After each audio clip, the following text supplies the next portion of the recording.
I'm Femi Oke. The most dangerous place in the world for journalists to work, other than in a conflict zone, is Mexico. This month alone, 3 journalists have been murdered, more are missing. In today's episode of The Stream, the dangers that journalists in Mexico face and what is being done to protect them. 3 journalists on the show right now. We're going to be using their experience, their stories to help us understand so much more. Jan Albert, Andalusia, Jorge, so good to have all of you here. Jan Albert, please say hello to our audience around the world. Tell them who you are and what you do. Hi, everyone. My name is Jan Albert Hootsen. I am a Dutch journalist based in Mexico City. I've been living here for about 12 years. And I'm currently the Mexico representative for the Committee to Protect Journalists, and really glad to be here. Good to have you. Andalusia, welcome back to The Stream. We've done many shows with you over the years. Good to see you back. Please remind our audience who you are and what you do.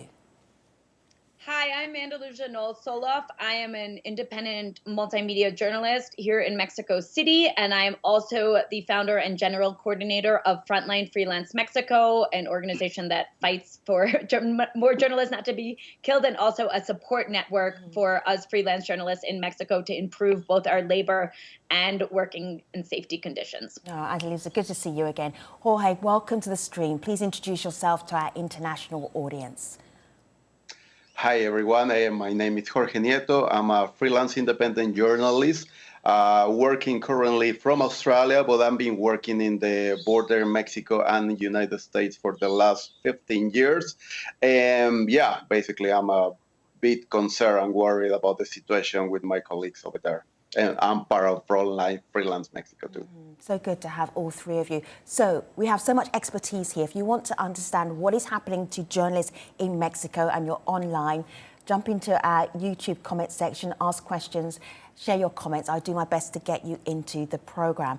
I want to show you on my laptop the 3 journalists who were murdered this month.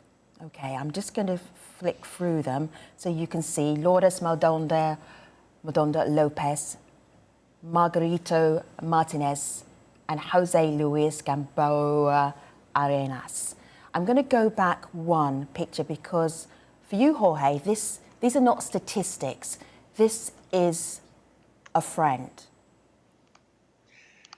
Yeah, it's really confronting being talking about the violence, about the journalists in Mexico. But yeah, exactly. They are not just numbers or names. They are friends. I used to have lunch with Margarito many times. I used to take her daughter for a ride in my motorbike. And I meet her wife. I drink a couple of beers with him many times. We share many coverage together in the Tijuana nights, in the most complicated situations in Tijuana and the border.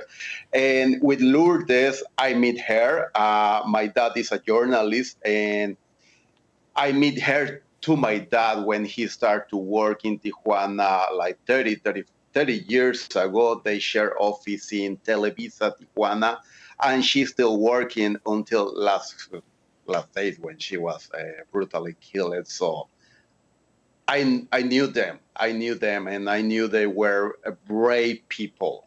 They are the front line of the media outlets. They are the people who go to the streets in the worst conditions and put their life on risk with the results that we already know now. Well, Albert, I'm just wondering about the environment with which journalists are working in Mexico. 3 murders of 3 well-known, hard-working journalists. Does that make headlines? Does the nation stop and take stock of what is happening or not? Well, it seems to do now. I don't think I've seen a public outcry as loud as this week since 2017, when 2 other journalists, Miroslava Vrich-Beldusea and Javier Valdez Cárdenas, were brutally murdered in Mexico. Over the past few years, there have been a lot of murders. There's been a lot of violence against reporters in Mexico, and they very often seem to sort of just pass by. There's a lot of fatalism, a lot of frustration. But I think 3 murders in just a matter of 10 days and 2 murders in the same city in just a week is too much for Mexican journalists to handle. I think this is really released anger, frustration, fear, sadness, and is going to be channeled into a nationwide protest, which will be organized tonight in at least 40 different cities in the country. There's probably going to be hundreds or even thousands of journalists there. And I think this is a very important moment. It's a watershed moment when Mexican journalists are going to make clear to the government, to their colleagues, and to the world that this is just not acceptable anymore, so much violence against their colleagues. I know all 3 of you are involved in these protests. Andalusia, you are monitoring them as you're on the stream right now. What are you seeing? And then Jorge sent us pictures from the protests from today. Andalusia, you start, and then we'll start looking at Jorge's pictures. Yes, what we are seeing is an incredible solidarity amongst journalists, and it's not a small thing that journalists are protesting in Nuevo Laredo, Tamaulipas, in León, Guanajuato, in Orizaba, Veracruz, or like in all of these towns where it's very dangerous to be a journalist, where other colleagues have been murdered. And we see Lourdes herself had attended the protest of Margarito, and then she was killed. She had suggested that they have in the school have like some kind of journalist competition named for him, and then she was murdered. So it's not a small thing for journalists that live in these very dangerous places to come and speak out. We've never seen this kind of mobilization before, where so many of us are speaking out that this cannot go on. But also it's important to mention that today, the president, Andres Manuel Lopez Obrador, every morning he has a presidential conference and a press conference. And today at the press conference, there were many of our colleagues who protested in front of the conference, laying down their cameras and also hanging up pictures of their colleagues who have been murdered, but they were fearful to protest inside because it means perhaps they would no longer have access to their conference and also would be fired from their media outlets, which there is a lot of precarity for journalists here in Mexico. And on top of that, the president said that we are like vultures, that we are complaining that before Lourdes had gone to this conference and 3 years ago, and she had expressed that she feared for her life after suing the media company that was owned by the government. Andalusia, yeah. we have that moment which is incredibly poignant. She's almost seeing her own future, her own fate. So this is a 2019 press conference, and Lourdes is talking to the president, and she says this. Let's have a listen. Very short line, but so important. I am here to ask you for your support, help, and justice because I fear for my life. I fear for my life. I want to share something here on my laptop, and I know you're all going to have different responses to this, but it's from Trident Lee. What did the journalists die reporting? Do you have that information? And there are so many journalists who are risking their lives. Why, Jorge, you can start, and then Jan Albert, I'll come to you. Why are journalists being killed? Who's doing the killing? The initial response is, Mexico, it's got to be cartels. Is that true? It's not that simple, the answer to that. But first of all, I want to just continue with a little bit what Andalusia was saying about the great organization that we're having right now. And this really hopeful to see more than 300 journalists around the country. We're being organized in the WhatsApp group just to organize the protests all over the country. And we are from different companies. Most of them are freelancers, so we don't have any protection from the companies that we work, and we're working together.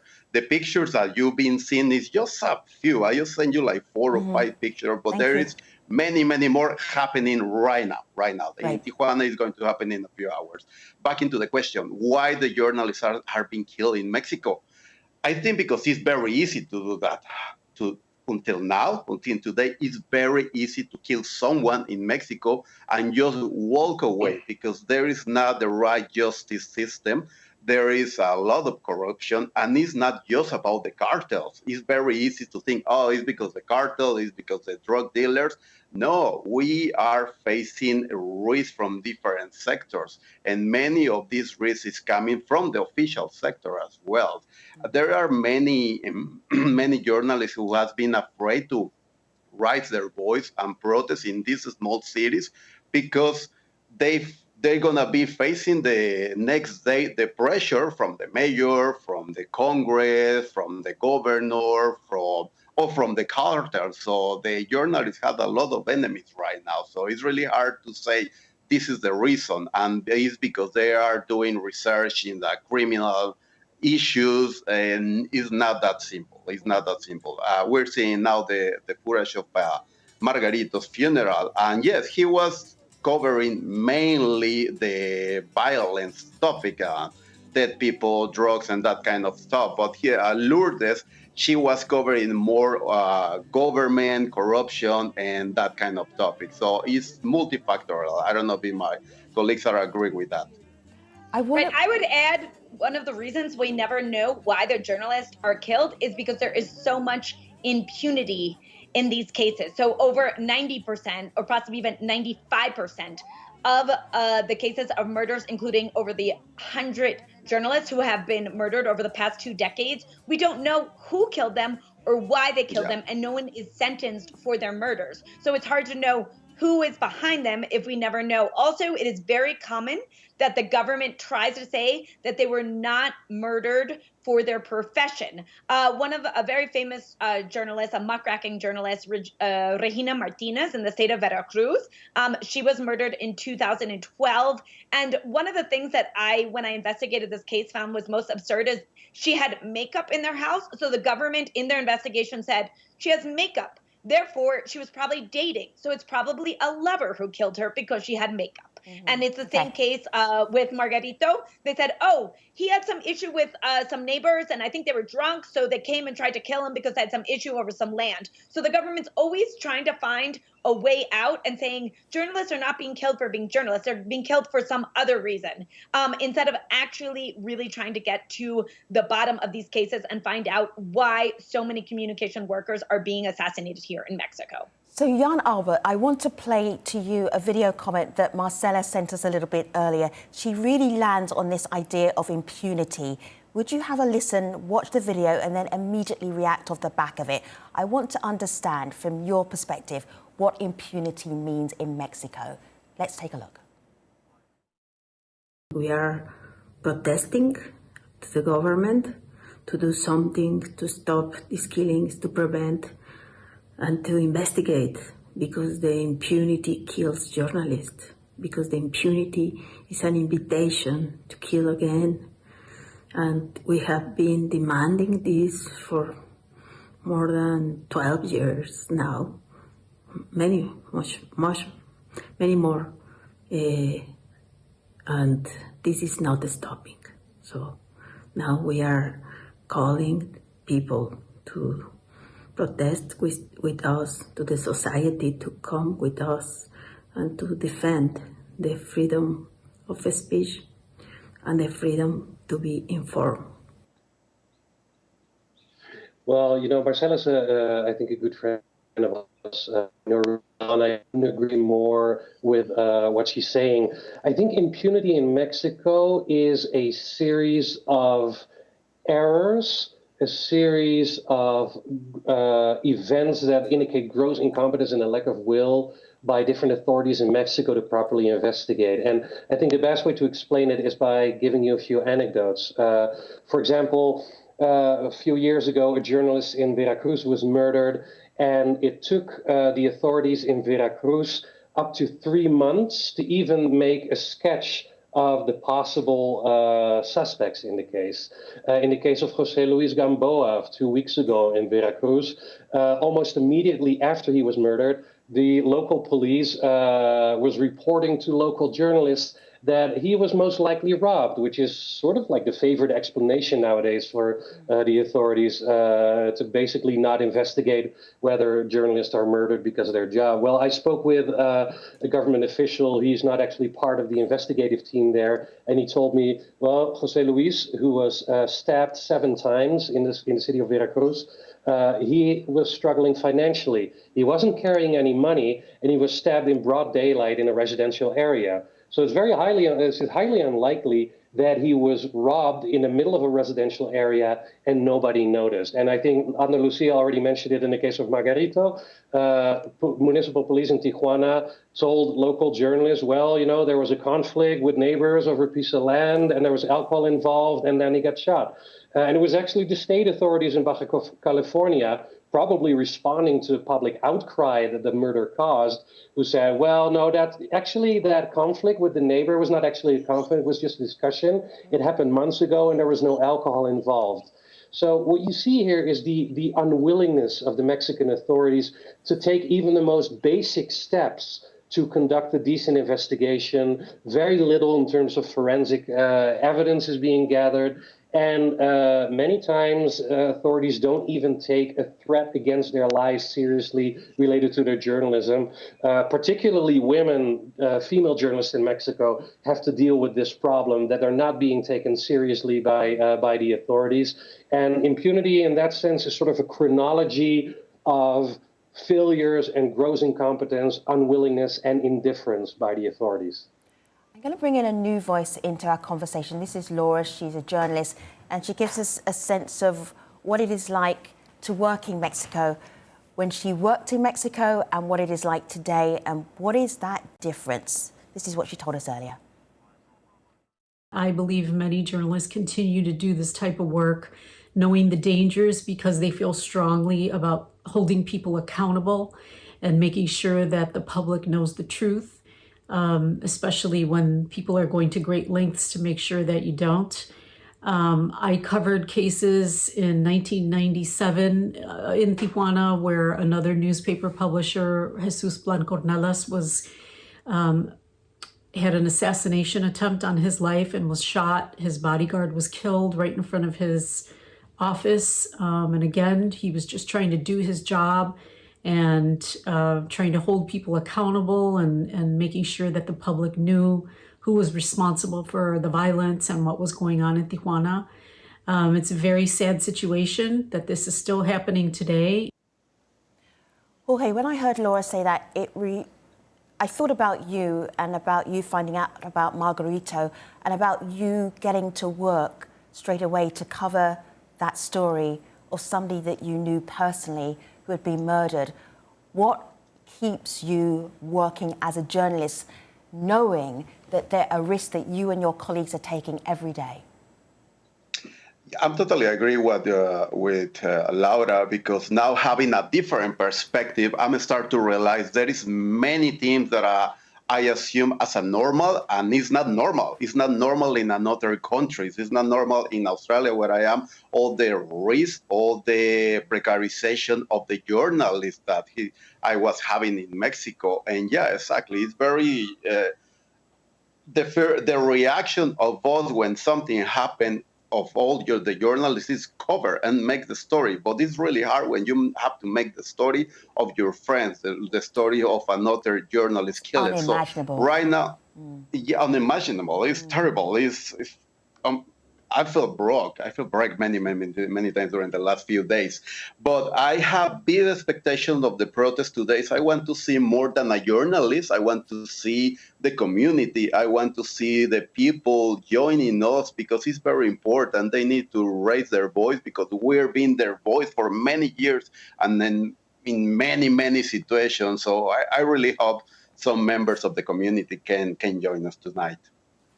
I'm just looking at YouTube with a lot of questions that our audience are watching. Nefarious Mex, I'm going to put this one to you, Andalucia. Is anything being done to curb the problem besides spreading awareness? Andalucia? Yes, well, the government actually has a protection program for journalists, and so sometimes there's a federal protection, there's also state protection, and this protection program involves sometimes that journalists have bodyguards. Often the journalists themselves have to pay the gas for the vehicle of the bodyguards, or pay for other costs, or if they have cameras outside their home to protect them, they have to pay for all those costs. And journalists in Mexico often make around $200 or $300 a month, if that. So these costs are sometimes prohibitively expensive for journalists who are already making so little. But also beyond the cost, we have seen numerous journalists who have been murdered while under these protection programs. Lourdes was in a state protection program. I understand that she had bodyguards, and that somehow the bodyguards were not there at the moment that she was murdered. And so there are cases in Veracruz, there are cases all over. So there needs to be a further analysis showing that this government protection program clearly does not work. But also we ourselves have to organize and protect ourselves. That is why we have organizations like Frontline Freelance Mexico. When we are out on a dangerous assignment, we have colleagues who are monitoring us with GPS right as we are working in these areas where we could say, someone just threatened me, someone, that looks like these police want to make sure we leave this area, etc. And sometimes you can't always prevent a murder. You can't always prevent a threat. You can't do everything that is necessary to prevent this violence. But we have seen that the government does not protect them, and instead calls us vultures for complaining about our colleagues being murdered. So we ourselves have to form these networks of support where we can have better working conditions, safer working conditions, and also even fairer payment, which is also related to safer conditions. So, Guess, I'm seeing a lot of reaction to what you're saying, and a lot of confirmation from our viewers who are in Mexico saying that every day it is the same. Violence, corruption, a lot of fingers pointing at the government as well. I want to bring in Michael Lettieri. He's the managing editor of the Mexico Violence Resource Project, talking about the government's reaction to the dangers journalists are going through. Jan Albert, have a listen to the video and then respond. The Mexican government's protection mechanisms for journalists who are at risk have largely failed, and that's because they're not trusted by journalists, and they don't really provide good recourse to journalists who are at risk. The Mexican government has consistently failed to really prosecute cases of violence against journalists, and that ranges from both murders to lower level threats and intimidation that occur on a much more regular basis. And because there's just consistent impunity for violence against journalists, it tends to propagate more violence. Well, I think those comments are right on money. I think there are two different issues here that are both equally important. First of all, to give you an idea, the federal mechanism for the protection of human rights defenders and journalists has a budget of less than 400 million pesos for this year. And the Mexican federal government has apparently been trying to frame that as if it were a good thing because it's the highest amount of money that the mechanism has ever had. But it's barely $20 million in a country that is 52 times the size of the Netherlands, the country where I'm from, meaning that it's actually a negligible amount that doesn't really make a dent in the situation of violence. And even the amount of money that they have is very poorly spent. There's a lot of wasteful spending. There's not a lot of accountability. There's a lot of problems with coordination, problems with the profiles of the people who do the risk evaluations. And there's not really a sort of a mechanism of accountability. So even if mistakes are being made that will cost lives, as Ana Lucia mentioned, then nobody is ever reprimanded even for that. And I think the other thing that's also very important that was mentioned in the previous video is that the mechanism, even if it had enough people and even if it had the legal tools to properly protect as many journalists as it would like to, even with enough money, it is still just a protection mechanism that can only respond to threats. It doesn't investigate. So the to really curb the violence, to get back to the question asked by our viewers, the Mexican government will have to invest in procurement of justice, in combating violence, and in lowering that staggeringly high impunity rate of over 95%. Okay. If you don't do that, then you can get the biggest and the most efficient protection mechanism in the world, and it will not make a difference in the long run. All right, Jan Albert, I'm going to leave the conversation there for now. Andalusia and Jorge, thank you so much for bringing your expertise, your experience here to the stream. Thank you on YouTube for your comments and questions. Those protests by journalists around Mexico, we will keep you up to date with those protests. I know that Andalusia, Jorge and Jan Albert will make sure that we continue to follow the story. Thanks for watching.